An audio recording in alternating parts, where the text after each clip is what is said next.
Hey everyone, I am Peter from TopThink, and today we're going to learn about 12 psychology tricks to persuade anyone instantly.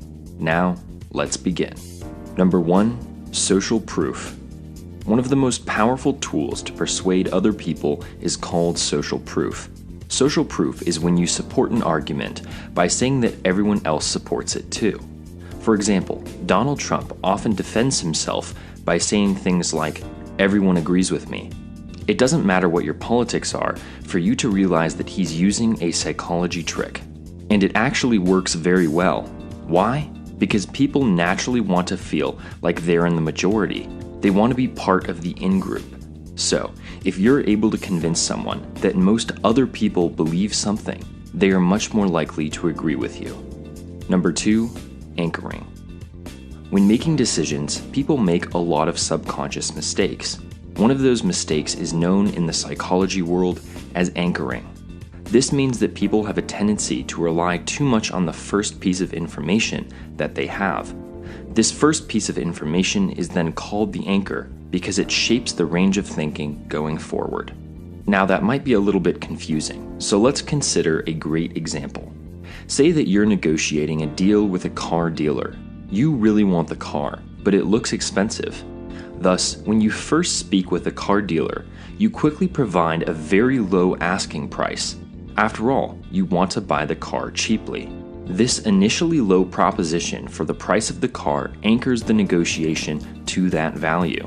The dealer probably won't agree to your suggested price, but that doesn't matter because the anchor is already set. From that point on, the negotiation will be based off a very low price, so even if they get you to bump it up, it's still a cheap car. Number 3, the deep voice. Persuasion has a lot to do with subconscious, evolutionary factors rather than day-to-day things that we often expect. Deep voices command other people. They are intense and strong and defining. When someone has a deep voice, he is perceived to be the alpha male, the person who everyone must look up to.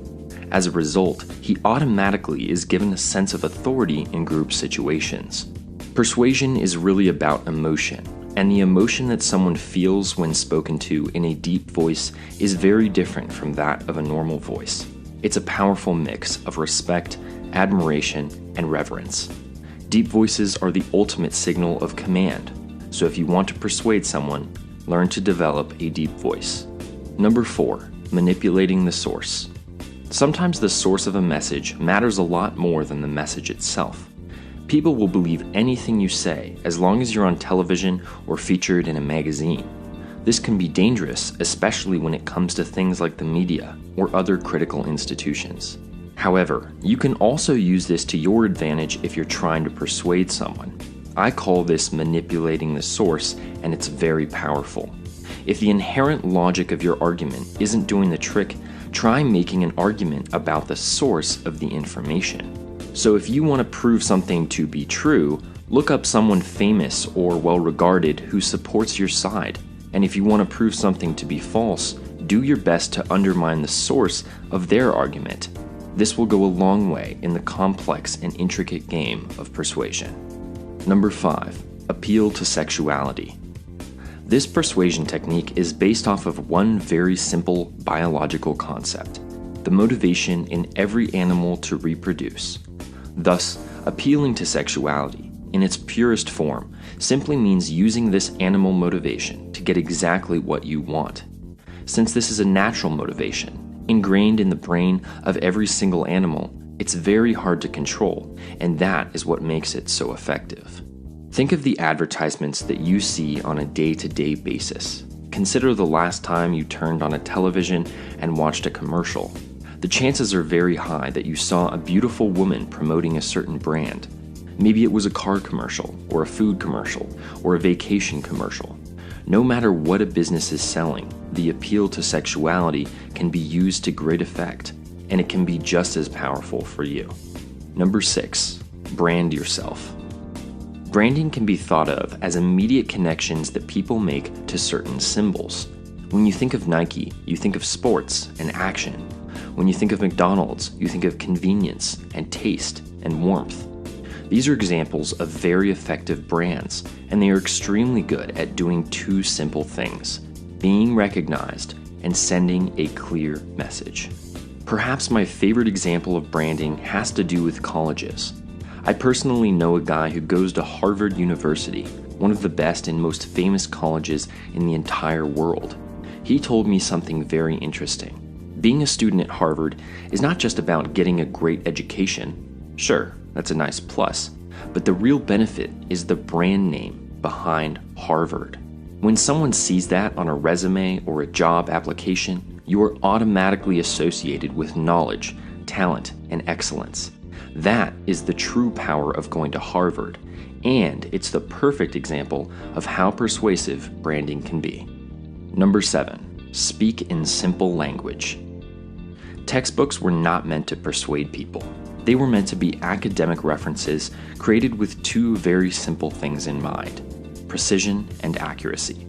But a lot of people seem to think that speaking in a complicated way is going to make them sound smart and persuading. In fact, it does the opposite. Speaking like a textbook is going to make you sound confusing, wordy, and boring. But if you want to be truly persuasive, you should focus on sounding as clear and simple as possible. This reflects a different communication style, namely business. When it comes to business, clarity, speed, and efficiency are everything. Why? Because money is on the line, and no one gets rewarded for sounding smart. You get rewarded for being effective. So, if you want to be effective as a speaker and more generally a communicator, speaking in simple language should be your go-to strategy. Number 8, use the extremes. When I say to use the extremes, it would be great if we had a formal definition of what that really means, so you know what's going on and I can be sure that my content is making sense. So, here it is. I define extremes as the top or bottom items in a meaningful list, often described using words such as most, best, or largest. This can also apply in a negative way with words like smallest, worst, and least. Here is a simple example of using the extremes. Let's say that you wanted to convince someone to go running with you. In that case, you could say something like, running is the healthiest thing you can do. Of course, this is just your opinion, but saying that running is the healthiest thing you can do is going to be very convincing. People have a natural tendency to believe in extremes. So, if you want to sound convincing, consider using them. Number 9, appeal to authority. This is one of my favorite psychology tricks for persuading people, and it's very simple. The basic idea is this: support your argument by saying that a figure with authority also supports it. Authority figures could be anyone, from celebrities to your favorite athlete, or even highly qualified people like famous scientists and engineers.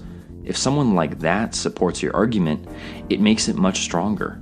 For example, companies like Gatorade and Sprite often have notable athletes support their drinks in advertisements.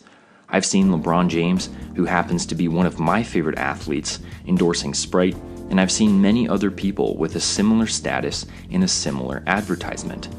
Why do companies do this? Because people trust celebrities. They trust authority figures. It's a very persuasive psychology trick, and you can use it too. Number 10, the power of repetition. Repetition works. Let me say that again. Repetition works. According to Lynn Hasher, a notable psychologist at the University of Toronto, repetition makes things seem much more plausible, and the effect is likely more powerful when people are tired or distracted by other information. And what does that sound like? It sounds like the modern world. So, how can this be used in real-world conversations to convince someone of something? Great question. You see, every argument has a thesis. This is the main point of your argument. It's your view in the most basic form. If you want to use repetition to your advantage, all you have to do is repeat that thesis a lot. For example, let's say that you really want to have pizza for dinner, but your friends want burgers, and you keep on arguing about it. All you have to do is simply repeat the thesis over and over. We should get pizza for dinner. When people hear something again and again, They start to believe it. It's just human nature. Number 11, general acceptance. The power of general acceptance is huge. But what exactly does it mean? General acceptance refers to the norms of a certain society at a certain period of time. These are the political and social pressures that shape how we interact with each other and the things we do in our lives on a day-to-day basis. For example, in the United States, we have this thing called political correctness. It typically favors a more liberal view of social issues and frowns upon anything that could be deemed offensive. Now, the purpose of this video is not to convince you one way or another on this issue. It's simply a demonstration of how powerful general acceptance can be. So, how can you use the power of general acceptance? Well, it's actually pretty simple. Let's say that you're having a disagreement with someone and they're being very frustrating, so you want to win this argument quickly. All you have to do is bend their argument so that it goes against a current social norm. It's very easy and very effective. Number 12, create urgency. Urgency is the idea that something won't last or that something will only be available for a limited period of time. Urgency works because people don't want to miss out on big opportunities. However, most people won't be proactive about pursuing big opportunities unless they're going to go away. You see, people want stuff, but they're not going to go get it unless they have a deadline. Thus, urgency is created through those deadlines. Why do you think that limited time offers are so effective? Yes, it's true. People like cheaper stuff, especially if it's normally very expensive. But cheap stuff exists, and people still don't always buy it, right? Well, that's only true if it's always going to be cheap. But if your favorite pair of shoes goes on sale for only a week, a sense of urgency is created. People are drawn to it, and thus they buy a lot more than they normally might. Urgency is easy to create and extremely powerful. Here is a short summary of the previous 12 tricks to help refresh your memory. 1. Use social proof. 2. Anchor negotiations. 3. Speak with a deep voice. 4. Undermine the opposing source. 5. Appeal to sexuality. 6. Brand yourself. 7. Speak in simple language. 8. Use the extremes. 9. Appeal to authority. 10. Repeat yourself often. 11. Utilize public acceptance. And 12. Create a sense of urgency. Thank you for watching TopThink, and be sure to subscribe because more incredible content is on the way.